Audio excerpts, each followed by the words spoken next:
është zhvilluar në Berat aktiviteti Kupa e Shqipërisë U15 në mundje, ndërsa flamurtari ka fituar vendin e parë. Ky aktivitet në disiplinën e mundjes stili greko-roman sjell kështu në kuadër të Kupës së Shqipërisë U19 ekipin e flamurtarit që fiton këtë trofe.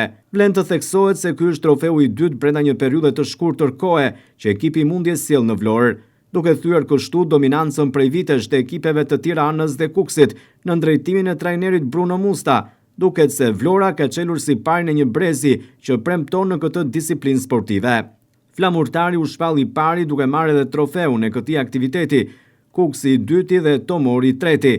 Vlen të theksohet se fituesit sipas moshave të flamurtarit janë Eugene Korka i përpeshën 44 kg, Ulkoan Roka i përpeshën 52 kg, Henry Baca i përpeshën 68 kg, ndërsa flamurtari fitoi kështu këtë kupë shumë të rëndësishme, duke premtuar shumë për të ardhmen me një brez që do disiplinën e mundjes.